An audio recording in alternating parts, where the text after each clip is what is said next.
एक पिता के जीवन में पुत्री बनकर कौन आती है? हमारे पुराणों में, शास्त्रों में लिखा हुआ है कि पुत्र तो आपके भाग्य से उत्पन्न होता है, लेकिन पुत्री आपके पुण्यों से आती है। यानी पुत्र भाग से तो उत्पन्न हो सकता है, परंतु जो आपकी बेटी है, वो महान पुण्य कर्मों के फल स्वरूप ही उत्पन्न होती है। पर क्या आपने कभी ऐसा सोचा है कि आपके घर में बांसुरी बजा रही वह बच्ची आखिर है कौन? खिलौनों से खेलती हुई, गुड़ियों से खेलती हुई, अपनी शैतानियों से, अपनी प्यारी-प्यारी बातों से पिता को लाड करती हुई वो बच्ची आखिर कौन है और आपके यहाँ क्यों आ रही है? क्या उन्होंने आपका घर चुना है? एक पिता के जीवन में पुत्री मात्र एक संतान नहीं होती, वह एक अलौकिक रहस्य होती है।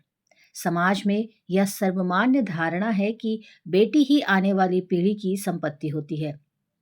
परंतु पुराण कुछ और ही कहते हैं।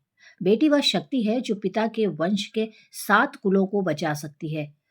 आज की लंबी और अ, गहरी चर्चा में हम एक बेटी के रूप में जानेंगे। पिता के जीवन में वास्तव में कौन आता है? हमारे पुराणों में कहा गया है कि पुत्री को लक्ष्मी से भी अधिक स्थान दिया जाता है। वीडियो को अंत तक ज़रूर देखिए और अगर जानकारी अच्छी लगे तो वीडियो को लाइक कर देना। नमस्कार, धर्म और ज्ञान में आपका बहुत स्वागत है। चैनल में नए हैं तो जल्दी सब्सक्राइब कर लीजिए। वीडियो अच्छी लगे तो वीडियो को लाइक कर देना। आपकी पुत्री यानी कि आपकी बेटी के प्रति आपका नज़रिया हमेशा के लिए बदल जाएगा। हमारे सनातन धर्म में ऋग्णानुबंध एक ऐसी ही शक्तिशाली शब्द है। हम इस संसार में किसी से यूं ही नहीं मिलते। शास्त्रों में कहा गया है कि जब कोई आत्मा पुत्री के रूप में पिता के घर में प्रवेश करती है, जब ऐसा होता है तो उसके पीछे 3 प्रमुख कारण होते हैं। सद्गुण का पुरस्कार, यदि एक पिता पिछले जन्म में बहुत ही परोपकारी और दयालु था, लेकिन एक उच्च कोटि की पवित्र आत्मा उनकी सेवा करने के लिए बेटी बनकर उनके घर आई है। अपूर्ण प्रेम, कभी कभी पिछले जन्म का कोई प्रियजन होता है जिससे आत्मा का जुड़ाव होता है। यह गहरा प्यार था, एक बेटी के रूप में उस प्यार को पूरा करने के लिए वापस लौटी। वंश मोक्ष पद, पुराण के अनुसार यदि किसी वंश के पूर्वज मोक्ष की प्रतीक्षा कर रहे हों, यदि ऐसा हो तो उस वंश में एक आत्मा पुत्री के रूप में आती है जिसका सद्गुण 21 पीढ़ियों को नरक से मुक्ति दिलाता है। हम में से कई लोग सोचते हैं कि बेटी का मतलब खर्चा होता है, लेकिन धर्म ग्रंथ कहते हैं कि घर में बेटी का आगमन आपके बैंक बैलेंस पर नहीं, बल्कि आपके परिवार पर पड़ता है। आपकी बेटी की महिमा को समझने के लिए आपको हिमालय के राजा और माता पार्वती की एक कहानी सुननी होगी। हिमालय के राजा पार्वतों के स्वामी थे, लेकिन उनके हृदय में शांति नहीं थी। वे ब्रह्मांड की माता को अपनी पुत्री बनाना चाहते थे। उनके कठोर नियम कायदों ने उन्हें और भी अधिक दृढ़ बना दिया। उनकी तपस्या से प्रसन्न होकर देवी पार्वती का जन्म उनके घर में हुआ। हिमालय राज जानना चाहते थे कि उनकी बेटी साधारण नहीं थी। ये अच्छी तरह से जानते थे। जब वह पार्वती का विवाह शिव से करा रहे थे, तब उनके आंसुओं से पूरा ब्रह्मांड द्रवित हो गया था। यह कांप रहा था। पुराणों में एक पुत्री की विदाई का वर्णन है। इसे दुनिया का सबसे कठिन काम माना गया है। क्यों? क्योंकि पिता जानता था कि वह सिर्फ अपनी बेटी को नहीं, बल्कि अपने भाग्य या भाग्य लक्ष्मी को भी अपने घर से विदा कर रहा है। एक पिता जो अपनी बेटी का सम्मान पूर्वक पालन पोषण करता है और उसे सक्षम हाथों में सौंपता है, वह ब्रह्मलोक में स्थान प्राप्त करता है। यह पुत्री का उपहार है। हमारे समाज में एक बहुत ही गलत धारणा प्रचलित है। बेटी दूसरों की संपत्ति होती है, लेकिन ब्रह्म वैवर्त पुराण इस विचार का खंडन करता है। वह कहता है कि बेटी पिता की संपत्ति होती है। धर्म फल रक्षक एक बेटी अपने पिता की सुरक्षा कवच होती है, जो उन्हें बुढ़ापे में या कठिन समय के दौरान मानसिक रूप से टूटने से बचाती है। संस्कृति का वाहक एक पुत्र वंश को जरूर आगे बढ़ाता है, लेकिन एक पुत्री 2 वंशों को आगे बढ़ाती है। पिता और ससुर सुधार और संस्कृति जीवित रखता है। शास्त्रों में पुत्री को आश्रम कहा गया है, अर्थात जिसकी छाया में पिता को शांति मिलती है। ध्यान दीजिए, जब कोई पिता दिन भर की मेहनत के बाद घर लौटता है, तो उसके चेहरे पर मुस्कान या उस कॉल से उसकी सारी थकान दूर हो जाती है जो उसकी बेटी करती है। यह कोई साधारण शारीरिक जुड़ाव नहीं है, यह आत्मा का जुड़ाव है। हिंदू विवाह में कन्यावर्ता यानी पिता का दर्जा सर्वोत्तम होता है। ऐसा क्यों? बहू का उपहार भूमि, भोजन या सोने के उपहार से श्रेष्ठ क्यों माना जाता है?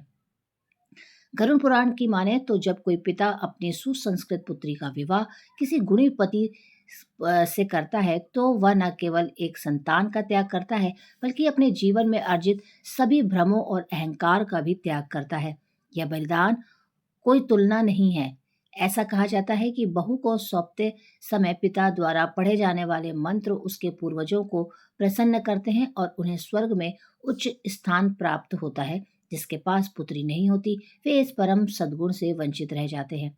इसलिए पुत्री होना सर्वोपरि है। कहते हैं कि पिता का अपनी बेटियों के प्रति प्रेम सुरक्षात्मक व्यवहार से उसके मस्तिष्क में ऑक्सीटोसिन हार्मोन्स का स्राव बढ़ जाता है जिससे पिता की आयु बढ़ जाती है। आध्यात्मिक विज्ञान कहता है कि पुत्री शक्ति का प्रतीक है। जहाँ नारी शक्ति का सम्मान होता है वहाँ वास्तु दोष नहीं होता। यदि आपके घर में हमेशा स्पष्ट और सकारात्मकता रहे लेकिन यह भी जान ले कि आपकी बेटी के पद चिन्ह वहाँ एक आशीर्वाद के रूप में काम करते हैं। अंत में एक बात याद रखें कि आपकी बेटी कोई संयोग नहीं है, वह आपकी है। वह आपके जीवन में इसलिए आई क्योंकि ईश्वर को आप पर विश्वास था।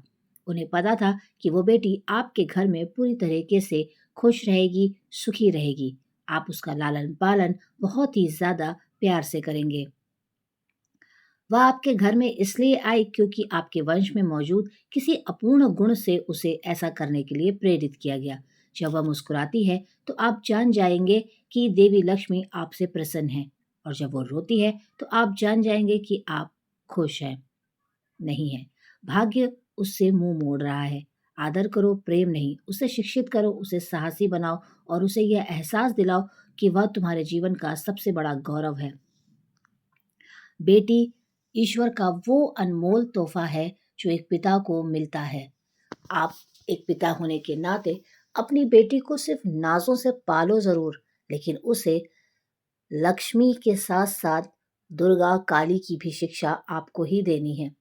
क्योंकि इस दुनिया में बहुत सारे राक्षस भी हैं, तो उन राक्षसों से लड़ने के लिए अपनी बेटी को काली और दुर्गा भी आपको ही बनाना है।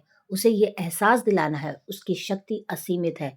अगर आप उस शक्ति को जागृत करते हैं अपनी बेटी के अंदर, वो सॉफ्ट कॉर्नर को त्याग करके एक स्ट्रांग लड़की बनाते हैं, तो वो आपके ही भविष्य के लिए सबसे ज़्यादा महत्वपूर्ण होगी।